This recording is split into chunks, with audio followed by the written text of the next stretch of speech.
sure that it will protect the walkway. Yeah. Well, the sale document will. It's an easement over the title. Yeah. And previous resolution days ago, things on the subject any sale. Subject to. Okay. And you've got adopted council policy through SUS. As long as we do that. Okay, thanks, Chairman Flash. Item number 8.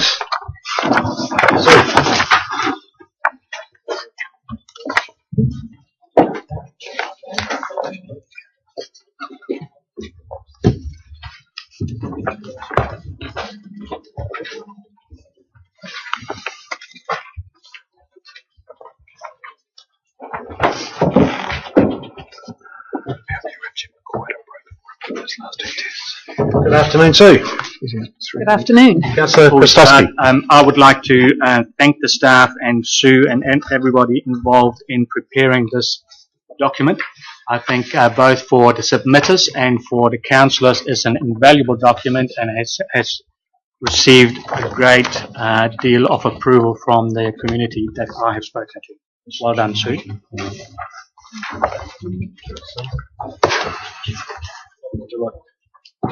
Good afternoon. You'll remember you deliberated on the annual plan submissions on the 4th and 5th of June, and you made some decisions on each individual submission or groups of submissions where they were asking for similar things with some reasons. You'll also remember that you agreed to the table format with a covering letter to go out back to the submitters.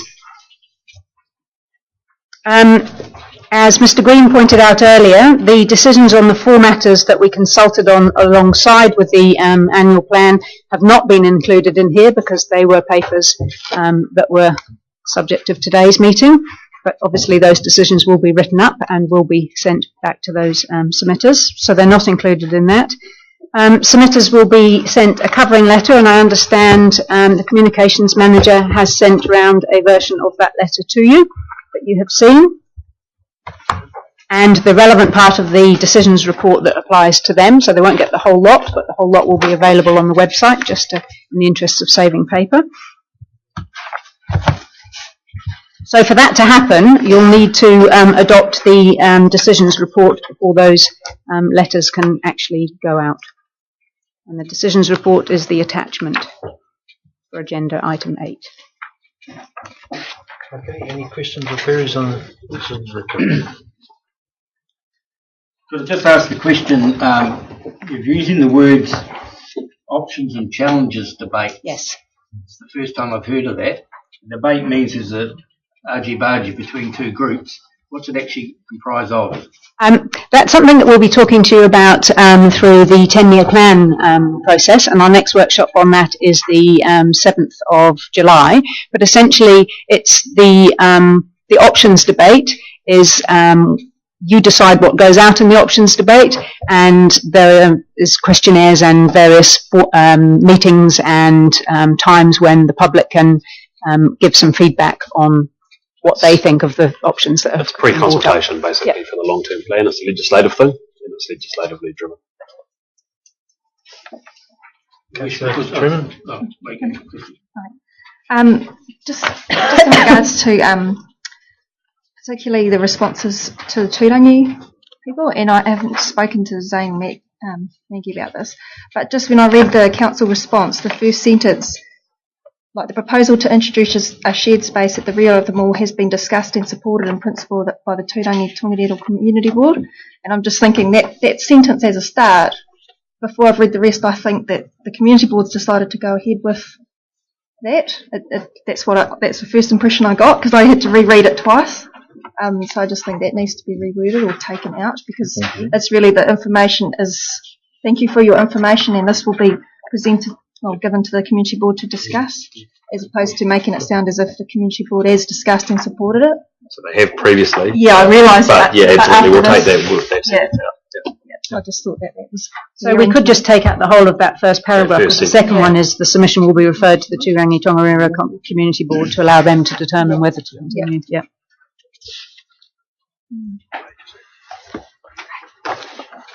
Councillor Hickman? Just a comment on page 24. David Etheridge's submission. I just wonder whether, excuse me, it would be, he was asking about the TK committee, but I just wondered whether it would be prudent to say that we'd set up the FRED committee, like this triennium, because that's the new committee and it's dealing with reserve issues, dog issues, whatever. Just to bolster that up a little bit. We did talk about that. And we did talk about that, didn't we? Yeah. Councillor Cousins? Sorry, Councillor Jollins? Thank you. Sorry, Your Worship. So, just to take up Councillor Boddy's comment about options and challenges, this is a good opportunity for us to signal that the 10-year plan is coming up. Maybe a little bit more explanation on options and challenges, just to make it more, because that can mean so many different things to so many different people. And I know we will be going through the process, but if we could just wordsmith that a little bit, that would be good. Councillor Cousins? Just through Mr. Chairman, and this question I'm not too sure who to ask actually. Just in the draft annual plan, we had the notice about the rates. At 98% of Turangi is going to have an increase of $150, but I still haven't seen any proof of that. When do we get these figures? When do I get to verify that that's the case? You're asking me to sign off on something that I can't verify.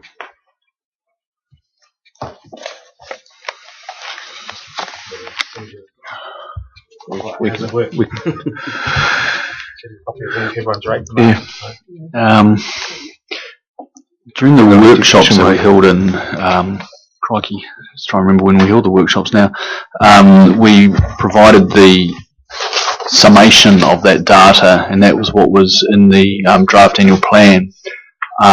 You're quite correct, Councillor, that we haven't actually given you every individual property to provide evidence of that. I accept that.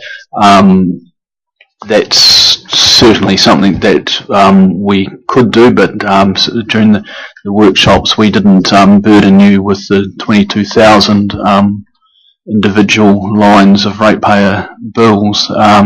But I guess that could be provided now, but we certainly have provided the summation of that data through the draft annual plan process. I understand through you, Chairman. I understand that, but I've got a funny feeling, they haven't referred to the minutes, but in February we asked for information. We were told we would have it by May or June. All data on all rates, and for the Southern Lake District for us, councillors from the Tongariro ward, but we haven't seen anything. There's nothing been forthcoming. I've been waiting. I've asked a couple of times for it, and then my concern is that I've got to rubber stamp this, and I still can't verify that that is the case. That does concern me. No offence to any of the staff here, but that does concern me. I think it may be a misunderstanding, and maybe it's on our behalf in terms of that question. I thought that question was in relation to the difference between if we were on a land value system versus a capital value rating system, not the difference between this year and last year. Yes. They're two separate questions. Yes, that's correct. But I think they all fall out into this at the end of the day. That's my take on it. Yeah, no, they're two separate things. They're definitely two separate things. Through the chair too, part of the delay in being able to finalise the numbers was the objection to the valuation process, and it's only been of late that that's really settled down. But we'll look at a way. I know you would have liked it before today, but we'll try and find a way for you to be able to access the 22,000 ratepayer and the information. Because we must have that data now. Thank you, Alan. We must have that data now, CV, LV, because we've formulated things out. And through the chair, the subject of LV is not part of this annual plan process. I understand that, but we have that data now. Okay, that's fine. Okay. Councillor Truman? Really little one, just on page 11. Third paragraph under decisions and reasons, just Kurito spelt wrong. Yeah.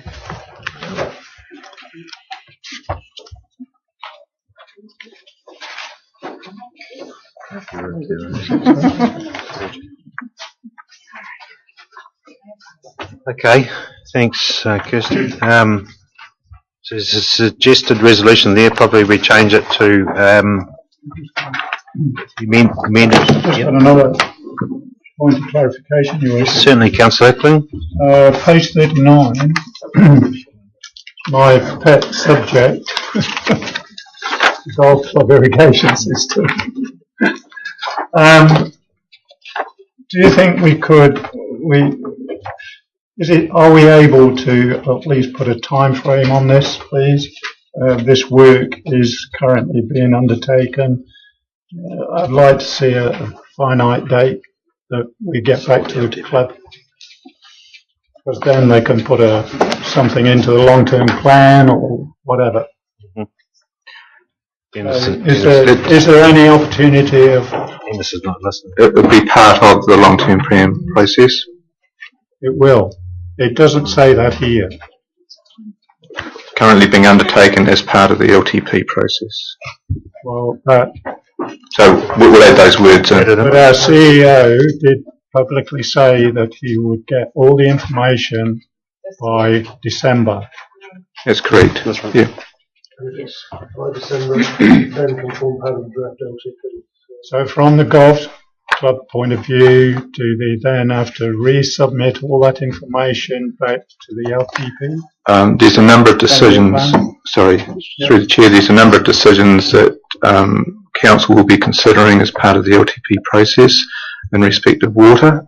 One of them might be district rate for water, for example, which is a totally different topic, okay, but one that would affect this golf club. Yeah, okay. Yes, Mr. Chairman, through you. Because it's been going on for such a long time and not that many finite, I'm just concerned that so you can make these dates just get... Yeah. You can make that decision on the build-up of the long-term plan, and if you as a council want to, you can include it in the long-term plan, any change that comes out of that. Right. Or if you don't, then they can submit. Or if you do, they can submit. Yeah. Okay, thank you. Okay. Thank you. On page 17, there's two submissions there to do with outside gyms. And it states that council will maintain the equipment. I can't remember that word's been used. Did we agree? We'll refer to the minutes. Did we agree? I looked at the recording, and Mr. Ridd was asked if there's much in terms of maintenance, and he replied that they're fairly robust machines. But and based on that, I understood that was what you decided. But if it wasn't, we'll change that. We would maintain the machines. But we're not putting them in, are we? But not put them We in. didn't agree to put them in. No. But you said if they put them in, you'll maintain them. You'll maintain Oh, them. if they put them in, we'll maintain Did you them. say that? Yes, we did. Well, I think Which is why the minutes were I think you're obliged to. Because then they're on council land. It's like all the artwork, isn't it? We should be encouraging. One of them's by my house. Mr. Chairman, more concern to me is some of the decisions that we made in regards of funding and rate increases. We've got comments along the line, and I'm going to be shot down. Council has decided not to make further reductions to its operational budget. From my point of view, I don't think we really got the chance. So I find that these are documents that the ratepayer or the public have the right to read. And I come back to my concern about procedure. We were given notification that we'd have 3 meetings to do with the annual plan, one on the 20th and the 27th of February. They took 4.5 hours. At the conclusion of the 24th of February one, I said, when are we going to look at cutting costs? On the 7th of March, there was to be a day to do with, what's the exact wording? Sign off the annual plan. Wherever the dates are. That meeting never took place. Finalised the draft annual plan 7th of March. That never took place. We then got to the stage of doing the deliberations and the hearings, and we, by council resolution, said, I think it was 5 days. 2 were taken off, not via council resolution. I believe that we breached the format of what we should have been doing in the long-term plan and the annual plan. So, from my point of view, I'm very disappointed that we did not look at reducing the rate increases for this coming 14-15 year. Through the chair, after the February workshops, the offer was made to all councillors that we would have one-on-one sessions with them to go through whatever concerns they had on the finances, line by line. 3 councillors, Councillors Harvey, Jolins and Williamson, all took us up on the offer. Councillor Body did not. We can only offer whether that offer is accepted or not. It doesn't answer my question, Your Worship, in regards of not having that final meeting on the 7th of March to finalise the draft annual plan. Any other questions or queries? Okay, we've got a suggested resolution there. I suggest an amendment that the amended decisions report, now that we've amended it slightly here and there. So, could I have a mover for that, please? Councillor Hickling, thank you. Councillor Park. Got that new wording? All right. Yep. All those in favour, please say aye. Aye. Those against, carried. Item number 9. Thank you, Sue. Thank you. Setting of fees. Under the Local Government Act, to set the fees for the next year, some fees have to go through the special consultative procedure, which is why we put them in this document, because that takes them through the special consultative procedure, and some don't. These are the fees that don't have to go through this procedure. Essentially, you can see from the attachment to the agenda item what the difference is between those fees for this current financial year and the financial year that starts on the 1st of July. So you'll see that the majority of them haven't changed. The ones that have are the cemetery fees, and they have changed to be in line with other councils. A number of years ago, they were compared with other councils, and it was seen that ours were quite a bit lower. And so over the years, we've been trying to raise them slowly, rather than in one big jump, to make them more in line with other council fees. The other ones that have changed are on page 9 bar 9, the Great Lakes Centre fees.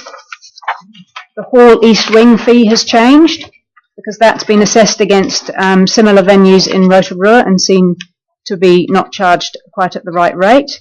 And also for the full day for the community use of the Hall East Wing, because it's a bigger venue than the normal hall, it should be charged out at a greater rate. And then the kitchen fees have increased just slightly to cover power consumption. And then on the next page, 9 bar 10, the research fee for the Taupo Museum is now a bit more flexible. You're not just charged $40, it depends on how long you're doing that research. And then on 9 bar 12, there's a slight change in the Lagoima request for information fees under corporate services, the second one down there, and that's because our policy says it will be $38, so we can't charge $39, we have to charge $38. Sorry, through the Chairman, can I ask a question? I'm sorry, just going up to the housing for the elderly. Yep. I just wondered, like I can see it's gone up $10, yep. But I'm just wondering, say it says, say under Turangi double units, it's got $90 plus $45 a week. I'm just wondering, what's the plus 45? And is the plus 45 gone up or the 90 gone up? Or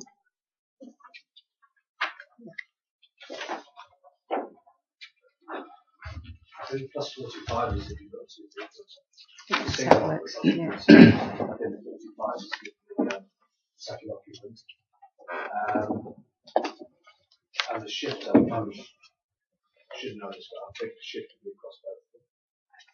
Again, it's to try and keep it up, but below market rate, but keep shifting the other side of it.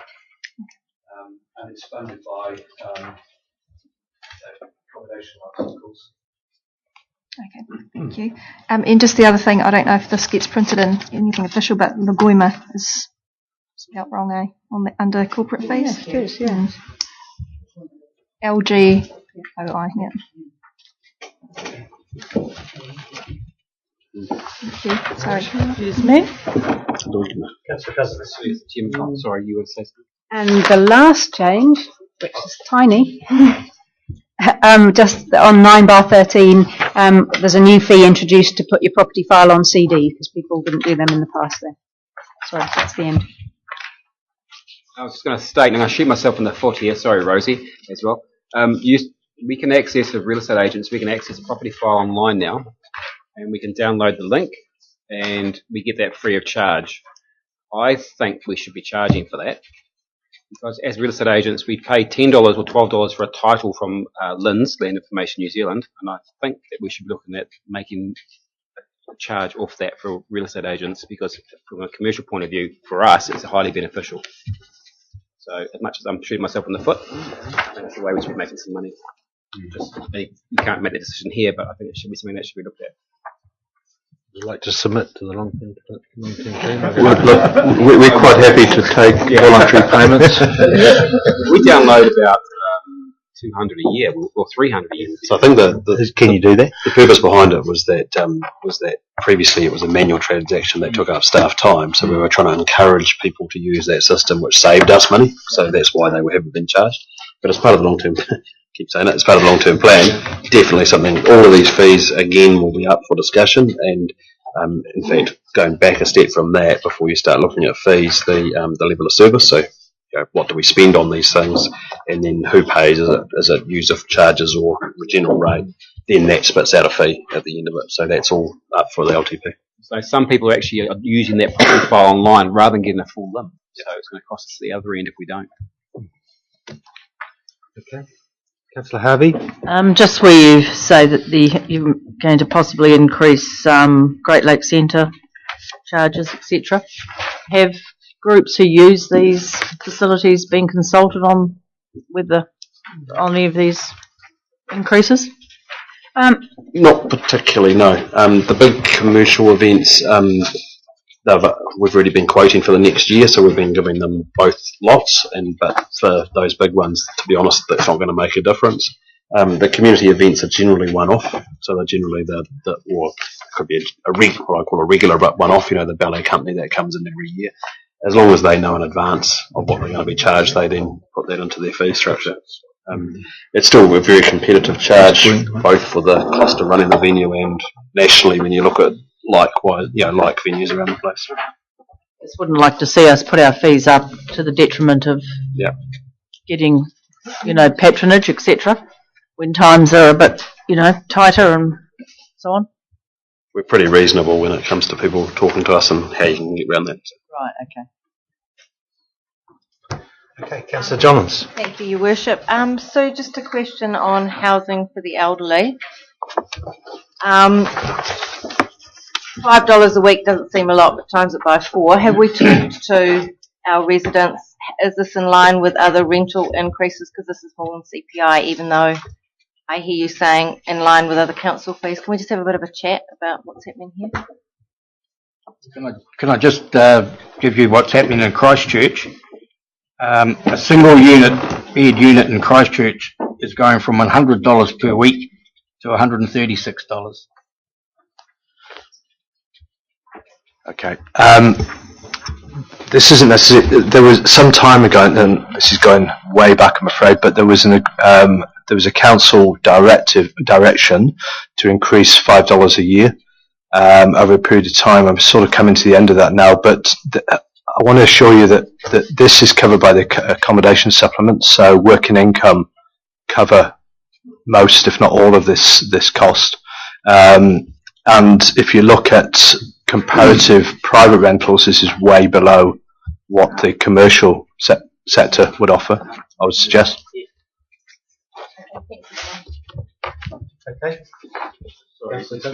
Chairman, the last thing, sorry. What is a street nameplate? I know it's a sign, but who's behind those? Is that what we charge developers, is it? So 9/14, third one from the bottom. Street nameplate. Is that like...